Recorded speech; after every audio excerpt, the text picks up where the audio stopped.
ਨਾਹਨ ਦੇ ਰਾਜੇ ਦਾ ਵਜ਼ੀਰ ਗੁਰੂ ਜੀ ਪਾਸ ਆਇਆ। ਇਹ ਖਬਰ ਸਾਰੇ ਹੀ ਪਹਾੜੀ ਰਾਜਿਆਂ ਵਿੱਚ ਫੈਲ ਗਈ ਕਿ ਗੁਰੂ ਜੀ ਅਤੇ ਭੀਮ ਚੰਦ ਦਾ ਆਪਸ ਵਿੱਚ ਵਿਰੋਧ ਵੱਧ ਗਿਆ ਹੈ।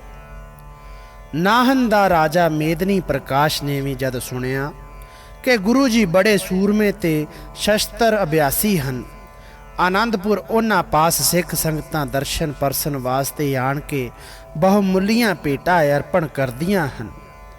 ਉਹਨਾਂ ਨੇ ਇੱਕ ਤਗੜੀ ਸੈਨਾ ਵੀ ਰੱਖੀ ਹੋਈ ਹੈ, ਜੰਗ ਦੇ ਬੜੇ ਯੋਧੇ ਹਨ ਅਤੇ ਕਰਾਮਾਤ ਵਿੱਚ ਵੀ ਪੂਰਨ ਹਨ।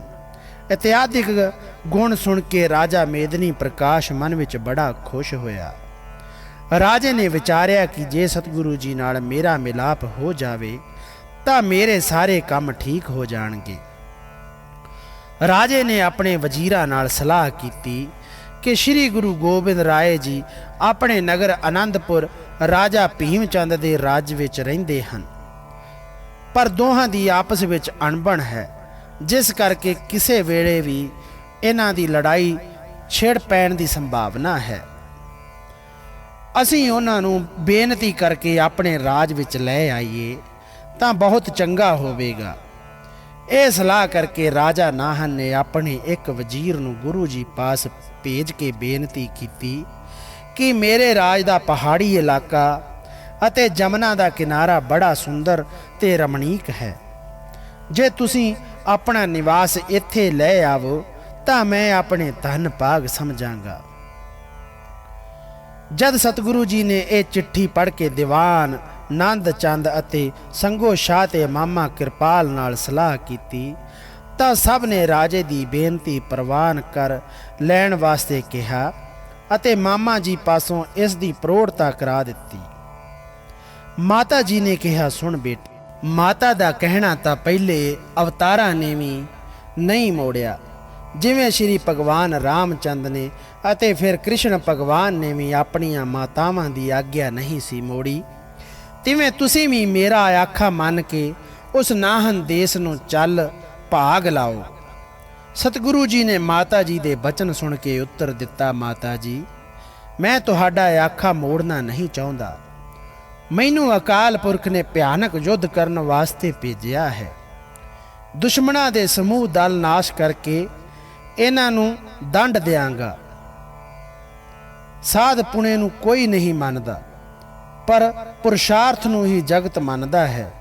ਜੇ ਅਸੀਂ ਦੁਸ਼ਮਣ ਤੋਂ ਡਰਨ ਲੱਗੀਏ ਤਾਂ ਫਿਰ ਸਾਡਾ ਰਹਿਣਾ ਕਿੱਥੇ ਹੋਵੇਗਾ। ਮੈਂ ਛਤਰੀ ਦਾ ਪੁੱਤਰ ਹਾਂ ਤੇ ਰਣ ਕਰਾਂਗਾ, ਮੇਰਾ ਧਰਮ ਹੈ। ਮੈਂ ਇਸ ਸ਼ੁਭ ਕਰਮ ਨੂੰ ਨਹੀਂ ਛੱਡ ਸਕਦਾ। ਹੁਣ ਤੁਹਾਡਾ ਬਚਨ ਮੰਨ ਕੇ ਮੈਂ ਕੱਲ ਸਵੇਰੇ ਹੀ ਰਾਜੇ ਨਾਹਨ ਦੇ ਦੇਸ਼ ਨੂੰ ਚੱਲ ਪਵਾਂਗਾ। ਸਤਿਗੁਰੂ ਜੀ ਦਾ ਇਹ ਬਚਨ ਸੁਣ ਕੇ ਸਾਰਿਆਂ ਨੂੰ ਖੁਸ਼ੀਆਂ ਹੋ ਗਈਆਂ। ਉਪਰੰਤ ਗੁਰੂ ਜੀ ਨੇ ਦੀਵਾਨ ਨੰਦ ਚੰਦ ਨੂੰ ਹੁਕਮ ਦੇ ਦਿੱਤਾ ਕਿ ਸਾਮਾਨ ਆਦਿਕ ਤਿਆਰ ਕਰਨ ਵਾਸਤੇ ਸਭ ਨੂੰ ਖਬਰ ਕਰ ਦਿਓ। ਭਲਕੇ ਅੰਮ੍ਰਿਤ ਵੇਲੇ ਹੀ ਇੱਥੋਂ ਕੂਚ ਹੋਵੇਗਾ। ਵਿਸਾਖ ਦੇ ਮਹੀਨੇ ਸੰਮਤ 1741 ਨੂੰ ਦੂਸਰੇ ਦਿਨ ਸਵੇਰੇ ਹੀ ਤਿਆਰੀ ਦਾ ਬੜਾ ਭਾਰੀ ਧੌਂਸਾ ਵੱਜਿਆ। ਸਭ ਸੈਨਾ, ਹਾਥੀ, ਘੋੜੇ, ਮਾਲ, ਅਸਬਾਬ ਤਿਆਰ ਬਰ ਤਿਆਰ ਹੋ ਗਏ।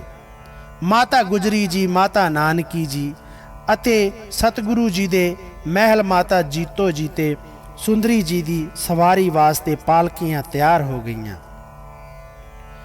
ਆਪ ਸਤਿਗੁਰੂ ਜੀ ਨੇ ਸ਼ਸਤਰ ਬਸਤਰ ਸਜਾਏ ਅਤੇ ਕਮਰ ਕੱਸਾ ਕਰਕੇ ਘੋੜੇ ਉੱਤੇ ਸਵਾਰ ਹੋ ਗਏ।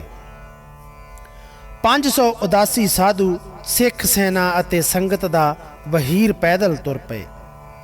ਆਨੰਦਪੁਰ ਦੀ ਸੰਭਾਲ ਵਾਸਤੇ ਕੁਝ ਪੈਦਲ ਸੈਨਾ ਪਿੱਛੇ ਰੱਖ ਕੇ ਉਹਨਾਂ ਦੇ ਪ੍ਰਬੰਧ ਵਾਸਤੇ ਬਾਬਾ ਸੂਰਜਮਲ ਜੀ ਦੇ 2 ਪੁੱਤਰਾਂ ਅਤੇ ਕੁਝ ਮਸੰਦਾਂ ਨੂੰ ਨਿਯਤ ਕਰ ਦਿੱਤਾ। ਕੀਰਤਪੁਰ ਪਹਿਲਾ ਪੜਾਅ ਕਰਕੇ ਸਤਿਗੁਰੂ ਜੀ ਨੇ ਕੜਾਹ ਪ੍ਰਸ਼ਾਦ ਦੀ ਬਹੁਤ ਵੱਡੀ ਦੇਗ ਕਰਾ ਕੇ ਸ੍ਰੀ ਗੁਰੂ ਹਰਗੋਬਿੰਦ ਸਾਹਿਬ ਜੀ ਦੇ ਅਸਥਾਨ ਉੱਤੇ ਅਰਦਾਸ ਕਰਕੇ ਵਰਤਾਈ। ਇੱਕ ਰਾਤ ਇੱਥੇ ਵਿਸ਼ਰਾਮ ਕਰਕੇ ਦੂਸਰੇ ਦਿਨ ਅੰਮ੍ਰਿਤ ਵੇਲੇ ਹੀ ਸਤਿਗੁਰੂ ਜੀ ਨੇ ਰਣਜੀਤ ਨਗਾਰੇ ਨੂੰ ਚੋਟ ਲਾ ਕੇ ਕੂਚ ਕਰ ਦਿੱਤਾ। ਰਸਤੇ ਵਿੱਚ ਸ਼ਿਕਾਰ ਆਦਿਕ ਦਿਲ ਪਰਚਾਵੇ ਹਾਸ ਬਿਲਾਸ ਕਰਦੇ ਸਤਿਗੁਰੂ ਜੀ ਰੋਪੜ ਆ ਬਿਰਾਜੇ। ਦੂਸਰੇ ਦਿਨ ਸਵੇਰੇ ਹੀ ਰੋਪੜ ਤੋਂ ਚੱਲ ਪਏ। ਦਿਨ ਢਲੇ ਤੱਕ ਆਪ ਚੱਲਦੇ ਅਤੇ ਫਿਰ ਰਾਤ ਬਤੀਤ ਕਰਨ ਵਾਸਤੇ ਕਿਸੇ ਪਿੰਡ ਠਹਿਰ ਜਾਂਦੇ। ਇਸ ਤਰ੍ਹਾਂ ਪੜਾਓ ਪੜਾਈ ਕੂਚ ਕਰਦੇ ਹੋਏ ਆਪ ਜੀ ਨਾਹਨ ਰਾਜ ਵਿੱਚ ਜਾ ਪਹੁੰਚੇ। ਜਦ ਨਾਹਨ ਦੇ ਰਾਜੇ ਨੂੰ ਆਪ ਜੀ ਦੇ ਆਉਣ ਦੀ ਖਬਰ ਹੋਈ ਤਾਂ ਉਹ ਆਪਣੇ ਮੰਤਰੀਆਂ ਅਤੇ ਸੈਨਾ ਸਹਿਤ ਬਹੁਮੁੱਲੀਆਂ ਸੁੰਦਰ ਭੇਟਾਂ ਲੈ ਕੇ ਸਤਿਗੁਰੂ ਜੀ ਨੂੰ ਅੱਗੇ ਹੋ ਕੇ ਮਿਲਿਆ ਅਤੇ ਬੜੇ ਪ੍ਰੇਮ ਤੇ ਸ਼ਰਧਾ ਨਾਲ ਸਤਿਗੁਰੂ ਜੀ ਨੂੰ ਆਪਣੇ ਬਾਗ ਵਿੱਚ ਸੁੰਦਰ ਅਸਥਾਨ ਤੇ ਡੇਰਾ ਕਰਾ ਦਿੱਤਾ। ਦੂਸਰੇ ਦਿਨ ਰਾਜਾ ਮੇਦਨੀ ਪ੍ਰਕਾਸ਼ ਨੇ ਬੇਨਤੀ ਕੀਤੀ ਕਿ ਆਪਣੇ ਮਨ ਭਾਉਂਦਾ ਸਥਾਨ ਪਸੰਦ ਕਰਕੇ ਤੁਸੀਂ ਮੇਰੇ ਰਾਜ ਵਿੱਚ ਜਿੱਥੇ ਚਾਹੋ ਆਪਣਾ ਕਿਲਾ ਵੀ ਬਣਵਾ ਲਵੋ। ਰਾਜੇ ਦੀ ਇਹ ਬੇਨਤੀ ਸੁਣ ਕੇ ਗੁਰੂ ਜੀ ਨੇ ਫਰਮਾਇਆ, ਤੂੰ ਪਹਿਲਾਂ ਸਾਨੂੰ ਉਹ ਸਥਾਨ ਨਾਲ ਚੱਲ ਕੇ ਵਿਖਾ ਜਿਹੜਾ ਤੂੰ ਆਪ ਵੇਖ ਕੇ ਸਾਡੇ ਲਈ ਪਸੰਦ ਕੀਤਾ ਹੋਇਆ ਹੈ। ਰਾਜਨਾ ਮੇਦਨੀ ਪ੍ਰਕਾਸ਼ ਨੇ ਕਿਹਾ, ਮੇਰੇ ਧੰਨ ਭਾਗ ਹਨ ਜੋ ਤੁਸੀਂ ਮੈਨੂੰ ਆਪਣੇ ਨਾਲ ਜਾਣ ਵਾਸਤੇ ਆਗਿਆ ਕੀਤੀ ਹੈ। ਗੁਰੂ ਜੀ ਨੇ ਥਾਂ ਪਸੰਦ ਕਰ ਲਈ। ਚੌਪਈ। ਦੇਸ ਚਾਲ ਹਮ ਤੇ ਪੁਨ ਭਈ, ਸ਼ਹਿਰ ਪਾਵਟਾ ਕੀ ਸੁਧ ਲਈ। ਕਾਲਿੰਦਰੀ ਤਟ ਕਰੇ ਬਿਲਾਸਾ, ਅਨਕ ਭਾਂਤ ਕੇ ਪੇਖ ਤਮਾਸ਼ਾ। ਦੂਸਰੇ ਦਿਨ ਸਵੇਰੇ ਹੀ ਕੂਚ ਕਰਨ ਵਾਸਤੇ ਰਣਜੀਤ ਨਗਾਰਾ ਵਜਾਇਆ ਗਿਆ। ਘੋੜਿਆਂ ਅਤੇ ਕਾਠੀਆਂ ਪਾ ਕੇ ਪੂਰੀ ਤਿਆਰੀ ਹੋ ਗਈ। ਨਾਹਨ ਦਾ ਰਾਜਾ ਵੀ ਘੋੜੇ ਉੱਤੇ ਸਵਾਰ ਹੋ ਕੇ ਗੁਰੂ ਜੀ ਨਾਲ ਜਾਣ ਵਾਸਤੇ ਤਿਆਰ ਹੋ ਕੇ ਆ ਗਿਆ। ਸਾਰਾ ਸੰਗ ਤੇ ਸਮਾਨ ਇਕੱਠਾ ਹੋ ਕੇ ਜੰਗਲ ਵਿੱਚ ਸ਼ਿਕਾਰ ਕਰਨ ਵਾਸਤੇ ਚਲੇ ਗਏ। ਜਦ ਰਣਜੀਤ ਨਗਾਰਾ ਵੱਜਦਾ ਹੈ ਤਾਂ ਗੂੰਜ ਪਹਾੜਾਂ ਦੀਆਂ ਦੁਨਾਂ ਵਿੱਚ ਦੂਰ ਦੂਰ ਤੱਕ ਗਰਜਦੀ ਸੁਣਾਈ ਦਿੰਦੀ ਹੈ। ਇੱਧਰ ਉੱਧਰ ਜੰਗਲ ਵਿੱਚ ਸ਼ਿਕਾਰ ਖੇਡਦੇ ਹੋਏ ਸਤਿਗੁਰੂ ਜੀ ਜਮਨਾ ਦੇ ਕੰਢੇ ਦੇ ਨਾਲ ਨਾਲ ਕੋਈ ਚੰਗਾ ਸਥਾਨ ਵੇਖਣ ਵਾਸਤੇ ਕਿਤਨੀ ਹੀ ਦੂਰ ਤੱਕ ਤੁਰ ਗਏ। ਇੱਕ ਥਾਂ ਜਿੱਥੇ ਪਹਾੜਾਂ ਦਾ ਬਹੁਤ ਸੁੰਦਰ ਦ੍ਰਿਸ਼ ਅਤੇ ਬ੍ਰਿਸ਼ਾਂ ਦੀ ਬੜੀ ਸੁੰਦਰ ਠੰਡੀ ਛਾਂ ਸੀ ਤਾਂ ਸਤਿਗੁਰੂ ਜੀ ਨੇ ਪਸੰਦ ਕਰਕੇ ਮੇਦਨੀ ਪ੍ਰਕਾਸ਼ ਨੂੰ ਆਖਿਆ ਕਿ ਇਹ ਜਗ੍ਹਾ ਸਾਨੂੰ ਪਸੰਦ ਹੈ। ਇੱਥੇ ਜਲ ਦੇ ਪ੍ਰਵਾਹ ਦਾ ਵੇਗ ਵੀ ਬੜਾ ਚੰਗਾ ਹੈ ਅਤੇ ਹੋਰ ਵੀ ਆਰਾਮ ਵਾਲੇ ਸਾਰੇ ਸਾਧਨ ਮੌਜੂਦ ਹਨ। ਇਹ ਆਖ ਕੇ ਸਤਿਗੁਰੂ ਜੀ ਘੋੜੇ ਤੋਂ ਉਤਰੇ ਅਤੇ ਫਰਸ਼ ਕਰਕੇ ਬੈਠ ਗਏ। ਮੇਦਨੀ ਪ੍ਰਕਾਸ਼ ਵੀ ਇਹ ਥਾਂ ਵੇਖ ਕੇ ਬੜਾ ਪ੍ਰਸੰਨ ਹੋਇਆ ਅਤੇ ਕਹਿਣ ਲੱਗਾ, ਗੁਰੂ ਜੀ ਤੁਸਾਂ ਬਹੁਤ ਸੁੰਦਰ ਜਗ੍ਹਾ ਪਸੰਦ ਕੀਤੀ ਹੈ। ਇੱਥੇ ਹੀ ਮੇਰੇ ਰਾਜ ਦੀ ਅਤੇ ਰਾਜਾ ਫਤਿਹ ਸ਼ਾਹ ਗੜ੍ਹ ਵਾਲੀਏ ਦੀ ਹੱਦ ਲੱਗਦੀ ਹੈ। ਫਤਿਹ ਸ਼ਾਹ ਦਾ ਰਾਜਾ ਮੇਰੇ ਰਾਜ ਨਾਲੋਂ ਵੱਡਾ ਹੈ ਅਤੇ ਉਹ ਕਈ ਵਾਰ ਮੈਨੂੰ ਆਕਾਰ ਨਹੀਂ ਤੰਗ ਕਰਦਾ ਰਹਿੰਦਾ ਹੈ। ਇਸ ਕਰਕੇ ਸਾਡਾ ਆਪਸ ਵਿੱਚ ਦੋਹਾਂ ਗਵਾਂਢੀ ਰਾਜਿਆਂ ਦਾ ਬਖੇੜਾ ਹੀ ਪਿਆ ਹੋਇਆ ਹੈ ਜੋ ਕਦੀ ਸ਼ਾਂਤ ਨਹੀਂ ਹੋਇਆ। ਇਸੇ ਕਰਕੇ ਹੀ ਮੈਂ ਤੁਹਾਨੂੰ ਬੇਨਤੀ ਕਰਕੇ ਇੱਥੇ ਸੱਦਿਆ ਹੈ, ਜਿਸ ਨੂੰ ਤੁਸੀਂ ਕਿਰਪਾ ਕਰਕੇ ਪ੍ਰਵਾਨ ਕੀਤਾ ਹੈ। ਤੁਹਾਡੇ ਇੱਥੇ ਦੋਹਾਂ ਰਾਜਾਂ ਦੀ ਹੱਦ ਉੱਤੇ ਨਿਵਾਸ ਕਰਨ ਨਾਲ ਮੈਂ ਰਾਜਾ ਫਤਿਹ ਸ਼ਾਹ ਵੱਲੋਂ ਨਿਰਭੈ ਹੋ ਜਾਵਾਂਗਾ। ਰਾਜੇ ਦੀ ਇਹ ਗੱਲ ਸੁਣ ਕੇ ਸਤਿਗੁਰੂ ਜੀ ਨੇ ਫਰਮਾਇਆ, ਸਾਡੇ ਇੱਥੇ ਬੈਠਿਆਂ ਤੇਰੇ ਸਾਹਮਣੇ ਕੋਈ ਨਹੀਂ ਹੋਵੇਗਾ। ਹੁਣ ਤੂੰ ਨਿਸ਼ਚਿੰਤ ਰਹੋ, ਕਿਸੇ ਦਾ ਡਰ ਮਨ ਵਿੱਚ ਨਾ ਰੱਖ। ਇਸ ਤਰ੍ਹਾਂ ਸਤਿਗੁਰੂ ਜੀ ਰਾਜੇ ਨਾਲ ਗੱਲਾਂ ਕਰ ਹੀ ਰਹੇ ਸਨ ਕਿ ਪਿੱਛੋਂ ਦੂਸਰੇ ਸਾਥੀ ਵੀ ਪਹੁੰਚ ਗਏ। ਸਭ ਨੇ ਆਪੋ ਆਪਣੀ ਥਾਂ ਡੇਰਾ ਕਰ ਲਿਆ। ਇੱਕ ਪਾਸੇ ਘੋੜੇ ਕਤਾਰਾਂ ਵਿੱਚ ਬੰਨ੍ਹ ਦਿੱਤੇ, ਦੂਜੇ ਪਾਸੇ ਸੁੰਦਰ ਜਗ੍ਹਾ ਉੱਤੇ ਸੁੰਦਰ ਚਾਂਦਨੀ ਲੱਗ ਗਈ। ਕਨਾਤਾਂ ਤਣ ਗਈਆਂ ਤੇ ਹੇਠਾਂ ਫਰਸ਼ ਗਲੀਚੇ ਹੋ ਗਏ। ਇਹ ਸਭ ਕੁਝ ਵੇਖ ਕੇ ਰਾਜਾ ਮੇਦਨੀ ਪ੍ਰਕਾਸ਼ ਬੜਾ ਪ੍ਰਸੰਨ ਹੋਇਆ ਤੇ ਆਗਿਆ ਲੈ ਕੇ ਆਪਣੇ ਨਗਰ ਨਾਹਨ ਨੂੰ ਚਲਿਆ ਗਿਆ। ਦੂਸਰੇ ਦਿਨ ਜਦ ਫੇਰ ਮੇਦਨੀ ਪ੍ਰਕਾਸ਼ ਦਰਸ਼ਨ ਕਰਨ ਆਇਆ ਤਾਂ ਸਤਿਗੁਰੂ ਜੀ ਨੇ ਕਿਹਾ, ਹੇ ਰਾਜਾ, ਯੋਧਿਆਂ ਦਾ ਵਸਣਾ ਸ਼ੇਰਾਂ ਵਾਂਗ ਹੁੰਦਾ ਹੈ। ਇਹਨਾਂ ਵਾਸਤੇ ਰੱਖਿਆ ਦੀ ਥਾਂ ਕੋਈ ਕਿਲਾ ਬਣਨਾ ਚਾਹੀਦਾ ਹੈ ਜਿਸ ਨਾਲ ਵੈਰੀਆਂ ਨੂੰ ਡਰ ਅਤੇ ਯੋਧਿਆਂ ਨੂੰ ਜਿੱਤ ਦੀ ਆਸ ਹੋਵੇ। ਰਾਜਾ ਨਾਹਨ ਨੇ ਹੱਥ ਜੋੜ ਕੇ ਬੇਨਤੀ ਕੀਤੀ ਕਿ ਆਪ ਜੀ ਦੇ ਹੁਕਮ ਅਨੁਸਾਰ ਮੈਂ ਸ਼ੀਘਰ ਹੀ ਮਸਾਲਾ ਮਜ਼ਦੂਰ ਕਾਰੀਗਰ ਇਕੱਠੇ ਕਰਕੇ ਅਤੇ ਆਪਣੀ ਸਾਰੀ ਪਰਜਾ ਨੂੰ ਸੱਦ ਕੇ ਕਿਲੇ ਦੀ ਤਿਆਰੀ ਉੱਤੇ ਲਾ ਦਿੰਦਾ ਹਾਂ। ਸਤਿਗੁਰੂ ਜੀ ਨੇ ਕਿਹਾ, ਤੂੰ ਵੀ ਆਪਣਾ ਸਾਰਾ ਸਮਾਨ ਇਕੱਠਾ ਕਰ ਅਤੇ ਅਸੀਂ ਵੀ ਆਪਣੀ ਸੈਨਾ ਦੇ ਯੋਧੇ ਉਹਨਾਂ ਨਾਲ ਲਾ ਦੇਵਾਂਗੇ। ਇਸ ਤਰ੍ਹਾਂ ਕਿਲਾ ਸ਼ੀਘਰ ਹੀ ਤਿਆਰ ਹੋ ਜਾਵੇਗਾ ਅਤੇ ਫਿਰ ਕਿਸੇ ਦੁਸ਼ਮਣ ਦਾ ਡਰ ਨਹੀਂ ਰਹੇਗਾ, ਸਗੋਂ ਦੁਸ਼ਮਣ ਸਾਡੇ ਪਾਸੋਂ ਡਰ ਲੱਗ ਪਵੇਗਾ। ਇਸ ਤਰ੍ਹਾਂ ਪੂਰੀ ਸਲਾਹ ਕਰਕੇ ਬਹੁਤ ਕਾਰੀਗਰ, ਮਜ਼ਦੂਰ, ਪ੍ਰਜਾ ਦੇ ਲੋਕ ਅਤੇ ਸੈਨਿਕ ਇਕੱਠੇ ਹੋ ਕੇ ਕਿਲੇ ਦੀ ਤਿਆਰੀ ਕਰਨ ਲੱਗ ਪਏ।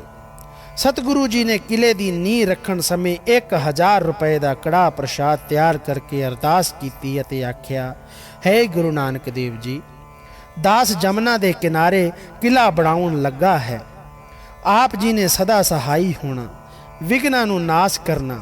ਉਪਰੰਤ ਕੜਾਹ ਪ੍ਰਸ਼ਾਦ ਵਰਤਾ ਕੇ ਗੁਰੂ ਜੀ ਨੇ ਆਪਣੇ ਹੱਥ ਨਾਲ ਨੀਂਹ ਰੱਖ ਕੇ ਕਾਰੀਗਰਾਂ ਨੂੰ ਉਸ ਦੀ ਸਾਰੀ ਵਿਉਂਤ ਸਮਝਾ ਦਿੱਤੀ ਕਿ ਐਡਾ ਲੰਮਾ ਚੌੜਾ ਤੇ ਇਸ ਤਰ੍ਹਾਂ ਦਾ ਮੋਰਚੇਦਾਰ ਕਿਲਾ ਬਣਾਉਣਾ ਹੈ। ਇਸ ਵਿਉਂਤ ਅਨੁਸਾਰ ਹੀ ਕਾਰੀਗਰਾਂ ਨੇ ਕੰਮ ਆਰੰਭ ਕਰ ਦਿੱਤਾ। ਹਜ਼ਾਰਾਂ ਮਰਦ ਇਸਤਰੀਆਂ ਇਸ ਕੰਮ ਵਿੱਚ ਹਿੱਸਾ ਲੈਣ ਵਾਸਤੇ ਦੂਰ ਦੂਰ ਤੋਂ ਆਉਣ ਲੱਗ ਪਏ। ਇਸ ਤਰ੍ਹਾਂ ਜੰਗਲ ਵਿੱਚ ਮੰਗਲ ਬਣਿਆ ਵੇਖ ਕੇ ਗੁਰੂ ਜੀ ਬੜੇ ਪ੍ਰਸੰਨ ਹੁੰਦੇ। ਕੋਈ ਪੱਥਰ ਪੁੱਟਦਾ ਹੈ, ਕੋਈ ਚੁੱਕ ਕੇ ਲਿਆਉਂਦਾ ਹੈ, ਕੋਈ ਗਾਰਾ ਕਰਦਾ ਹੈ, ਕੋਈ ਲਿਆਉਂਦਾ ਹੈ। ਕਾਰੀਗਰ ਉਸ ਨੂੰ ਥਾਂ ਪਰ ਥਾਂ ਲਾ ਕੇ ਕੋਟ ਉਸਾਰੀ ਜਾ ਰਹੇ ਹਨ। ਇਸ ਤਰ੍ਹਾਂ ਬਹੁਤ ਆਦਮੀਆਂ ਦੇ ਮਿਲ ਕੇ ਕੰਮ ਕਰਨ ਨਾਲ ਬਹੁਤ ਰੌਲਾ ਮਚ ਜਾਂਦਾ ਹੈ। ਜਿਵੇਂ ਹੀ ਰਾਮਚੰਦਰ ਜੀ ਦੇ ਪੱਥਰ ਰੱਖ ਕੇ ਪੁਲ ਬਣਾਉਣ ਸਮੇਂ ਕੰਮ ਕਰਨ ਵਾਲਿਆਂ ਦਾ ਰੌਲਾ ਪੈਂਦਾ ਸੀ। ਦੀਵਾਨ ਆਨੰਦ ਚੰਦ ਅਤੇ ਸੰਗੋ ਸ਼ਾਹ ਆਦਿ ਪੰਜੇ ਭਰਾਤਾ ਪਾਸ ਖੜੇ ਹੋ ਕੇ ਇਸ ਕਾਰ ਦੀ ਦੇਖਭਾਲ ਕਰਾਉਂਦੇ। ਸਤਿਗੁਰੂ ਜੀ ਸਵੇਰੇ ਸ਼ਾਮ ਕਾਰ ਹੋਈ ਨੂੰ ਵੇਖ ਕੇ ਪ੍ਰਸੰਨ ਹੋ ਕੇ ਸਭ ਨੂੰ ਪ੍ਰਸ਼ੰਸਾ ਦਿੰਦੇ। ਦਿਨ ਰਾਤ ਗੁਰੂ ਕੀ ਬਹੁਤ ਦੇਗ ਚੱਲਦੀ ਹੈ, ਜਿਸ ਨੂੰ ਸਭ ਕੋਈ ਮਨ ਭਾਉਂਦਾ ਛਕ ਕੇ ਪ੍ਰਸੰਨ ਹੁੰਦਾ ਹੈ। ਇਸ ਤਰ੍ਹਾਂ ਜੁਟ ਕੇ ਕੰਮ ਕਰਨ ਨਾਲ 12 ਦਿਨ ਵਿੱਚ ਕਿਲਾ ਤਿਆਰ ਹੋ ਗਿਆ। ਸਤਿਗੁਰੂ ਜੀ ਨੇ ਰਾਜਾ ਮੇਦਨੀ ਪ੍ਰਕਾਸ਼ ਨੂੰ ਕਿਹਾ, ਹੁਣ ਤੈਨੂੰ ਤਦ ਤੱਕ ਕੋਈ ਡਰ ਨਹੀਂ ਹੈ ਜਦ ਤੱਕ ਅਸੀਂ ਇੱਥੇ ਬੈਠੇ ਹਾਂ। ਹੁਣ ਐਸਾ ਕੋਈ ਬਲੀ ਨਹੀਂ ਜਿਹੜਾ ਤੇਰੇ ਵੱਲ ਅੱਖ ਉੱਚੀ ਕਰਕੇ ਵੇਖ ਸਕੇ। ਜਿਹੜਾ ਵੀ ਚੜ੍ਹ ਕੇ ਆਵੇਗਾ ਉਹ ਆਪਣੀ ਮੌਤ ਲੈ ਕੇ ਹੀ ਆਵੇਗਾ। ਰਾਜੇ ਨੇ ਬੇਨਤੀ ਕੀਤੀ ਕਿ ਆਪ ਜੀ ਦੀ ਬੜੀ ਕਿਰਪਾ ਹੋਈ ਹੈ, ਜੋ ਸਰਹੱਦ ਉੱਤੇ ਕਿਲਾ ਉਸਾਰ ਕੇ ਮੇਰੀ ਚਿੰਤਾ ਦੂਰ ਕਰ ਦਿੱਤੀ ਹੈ। ਉਪਰੰਤ ਕੁਝ ਦਿਨ ਰਾਜਾ ਗੁਰੂ ਜੀ ਨਾਲ ਜੰਗਲ ਵਿੱਚ ਸ਼ਿਕਾਰ ਆਦਿ ਖੇਡ ਕੇ ਉਹਨਾਂ ਦੀ ਪ੍ਰਸੰਨਤਾ ਲੈ ਕੇ ਵਾਪਸ ਆਪਣੇ ਨਗਰ ਨਾਹਨ ਨੂੰ ਚਲਿਆ ਗਿਆ। ਜਦ ਨੇੜੇ ਤੇੜੇ ਦੇ ਲੋਕਾਂ ਨੂੰ ਪਤਾ ਲੱਗ ਗਿਆ ਕਿ ਗੁਰੂ ਜੀ ਨੇ ਇੱਥੇ ਨਿਵਾਸ ਕਰ ਲਿਆ ਹੈ, ਤਾਂ ਬਹੁਤ ਲੋਕ ਆਪ ਜੀ ਦੇ ਦਰਸ਼ਨਾਂ ਵਾਸਤੇ ਆਉਣ ਲੱਗ ਪਏ। ਉਹਨਾਂ ਵਿੱਚੋਂ ਭਾਵੇਂ ਕੋਈ ਹਿੰਦੂ ਹੋਵੇ ਤੇ ਭਾਵੇਂ ਮੁਸਲਮਾਨ, ਜੋ ਵੀ ਸ਼ਸਤਰਧਾਰੀ ਆਪ ਜੀ ਦੀ ਸੈਨਾ ਵਿੱਚ ਭਰਤੀ ਹੋਣਾ ਚਾਹੇ ਉਸ ਨੂੰ ਹੀ ਰੱਖ ਲੈਂਦੇ ਸਨ। ਇਸ ਤਰ੍ਹਾਂ ਆਪ ਜੀ ਪਾਸ ਬਹੁਤ ਯੋਧਿਆਂ ਦੀ ਸੈਨਾ ਤਿਆਰ ਹੋ ਗਈ। ਇਹਨਾਂ ਯੋਧਿਆਂ ਨਾਲ ਗੁਰੂ ਜੀ ਰੋਜ਼ ਜੰਗਲ ਵਿੱਚ ਸ਼ਿਕਾਰ ਕਰਨ ਤੇ ਹੋਰ ਸੂਰਮਗਤੀ ਦੀਆਂ ਖੇਡਾਂ ਕਰਨ ਜਾਂਦੇ ਅਤੇ ਜੰਗ ਦਾ ਅਭਿਆਸ ਕਰਦੇ। ਕੋਈ ਚੰਗਾ ਜਵਾਨ, ਚੰਗਾ ਸ਼ਸਤਰ ਅਤੇ ਚੰਗਾ ਘੋੜਾ ਵੀ ਆਪ ਜੀ ਪਾਸ ਆਉਂਦਾ, ਉਸ ਨੂੰ ਗੁਰੂ ਜੀ ਧਨ ਦੇ ਕੇ ਆਪਣੇ ਪਾਸ ਰੱਖ ਲੈਂਦੇ। ਆਨੰਦਪੁਰ ਤੋਂ ਉੱਠ ਕੇ ਗੁਰੂ ਜੀ ਦਾ ਇੱਥੇ ਪੈਰ ਟਿਕਿਆ, ਜਿਸ ਕਰਕੇ ਇਸ ਅਸਥਾਨ ਦਾ ਨਾਮ ਪਾਉ ਟਿਕਾ ਤੋਂ ਪਾਉਂਟਾ ਰੱਖਿਆ ਗਿਆ, ਜੋ ਸਾਰੇ ਦੇਸ਼ਾਂ ਪ੍ਰਦੇਸ਼ਾਂ ਵਿੱਚ ਪ੍ਰਸਿੱਧ ਹੈ। ਗੁਰੂ ਜੀ ਆਪਣੀ ਜੀਵਨ ਕਥਾ ਵਿੱਚ ਲਿਖਦੇ ਹਨ, ਚੌਪਈ ਦੇਸ ਚਾਲ ਹਮ ਤੇ ਪੁਨ ਪਹੀ, ਸ਼ਹਿਰ ਪਾਵਟਾ ਕੀ ਸੁਧ ਲਈ, ਕਾਲਿੰਦਰੀ ਤਟ ਕਰੇ ਬਿਲਾਸਾ, ਅਨਕ ਭਾਂਤ ਤੇ ਪੇਖ ਤਮਾਸ਼ਾ। ਇੱਥੇ ਇਹ ਗੱਲ ਦੀ ਵੀ ਦੱਸਣਯੋਗ ਹੈ ਕਿ ਰਾਜਾ ਮੇਦਨੀ ਪ੍ਰਕਾਸ਼ ਨੇ ਸਤਿਗੁਰੂ ਜੀ ਨੂੰ ਆਪਣੇ ਰਾਜ ਵਿੱਚ ਉਚੇਚਾ ਸੱਦ ਕੇ ਨਿਵਾਸ ਕਿਉਂ ਕਰਾਇਆ। ਸੋ ਗੱਲ ਇਸ ਤਰ੍ਹਾਂ ਸੀ ਕਿ ਰਾਜਾ ਮੇਦਨੀ ਪ੍ਰਕਾਸ਼ ਨਾਹਨ ਪਤੀ ਅਤੇ ਰਾਜਾ ਫਤਿਹ ਸ਼ਾਹ ਸ਼੍ਰੀਨਗਰ ਪਤੀ ਦੇ ਰਾਜ ਦੀ ਹੱਦ ਮਿਲਦੀ ਸੀ, ਜਿਸ ਕਰਕੇ ਦੋਹਾਂ ਦਾ ਕੋਈ ਨਾ ਕੋਈ ਝਗੜਾ ਛਿੜਿਆ ਹੀ ਰਹਿੰਦਾ ਸੀ। ਇਸ ਝਗੜੇ ਦੇ ਕਾਰਨ ਰਾਜਾ ਨਾਹਨ ਸਦਾ ਫਤਿਹ ਸ਼ਾਹ ਦਾ ਦੁਬੈਲ ਹੀ ਰਹਿੰਦਾ ਸੀ, ਕਿਉਂਕਿ ਨਾਹਨ ਰਾਜ ਨਾਲੋਂ ਫਤਿਹ ਸ਼ਾਹ ਦਾ ਰਾਜ ਵੱਡਾ ਸੀ।